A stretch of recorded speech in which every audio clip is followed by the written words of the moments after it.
పాకిస్తాన్ పాలకులు తమ దేశంలోని ఆకలి కేకలను, ఆర్థిక సంక్షోభాన్ని గాలికొదిలేసి మరోసారి భారత్పై విషం చిమ్మడమే పనిగా పెట్టుకున్నారు. పాక్ రక్షణ మంత్రి ఖవాజా ఆసిఫ్ చేసిన వ్యాఖ్యలు చూస్తుంటే వారి అసహనం ఏ స్థాయిలో ఉందో అర్థమవుతోంది. భారత్ గనుక తమపై దాడికి దిగితే ఈసారి దాడుల పరిధిని కోల్కతా దాకా విస్తరిస్తామంటూ ఆయన చేసిన ప్రలాపనలు హాస్యాస్పదంగా మారాయి. చేతకాని వారు చేసే శబ్దాలుగా నెటిజన్లు ఈ వ్యాఖ్యలను కొట్టిపారేస్తున్నారు.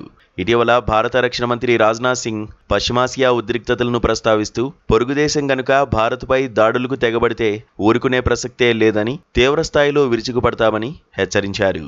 ఈ వ్యాఖ్యలతో బెంబేలెత్తిన పాకిస్తాన్ తన ఉనికిని చాటుకోవడానికి సియాల్కోట్లో మీడియా ముందుకు వచ్చి ఇలాంటి అడ్డగోలు మాటలు మాట్లాడింది.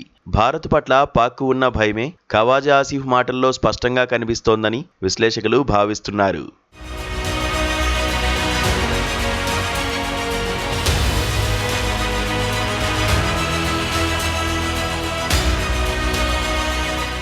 ఉగ్రవాదులకు స్వర్గధామంగా ఉన్న పాకిస్తాన్ భారత్పై ఆరోపణలు చేస్తూ బుకాయిస్తోంది.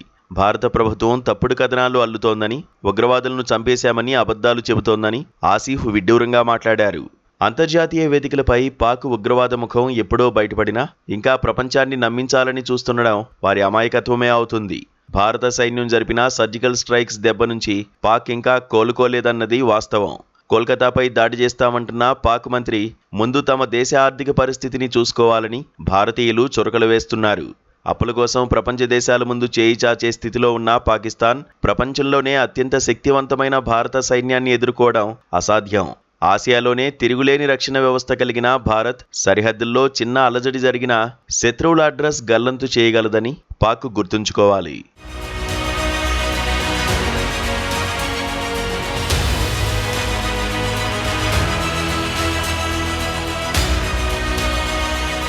ప్రస్తుతం ఇరాన్ అమెరికా యుద్ధం నడుస్తున్న వేళ అదను చూసి భారత్ను ఇబ్బంది పెట్టాలని పాక్ భావిస్తోంది. కానీ అమెరికా సహా ప్రపంచ దేశాలన్నీ ఉగ్రవాదం విషయంలో భారత్కే మద్దతుగా ఉన్నాయి. పాక్ ఇలాంటి రెచ్చగొట్టే వ్యాఖ్యలు చేస్తే అంతర్జాతీయంగా మరింత ఒంటరి కావడం ఖాయం.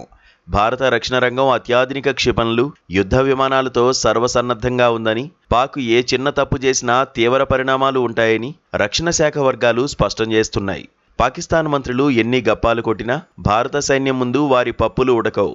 రెచ్చగొట్టే మాటలు ఆపి తమ దేశ ప్రజలకు తిండి పెట్టడంపై పాక్ దృష్టి పెడితే మంచిదని భారత్ హితవు పలుకుతోంది.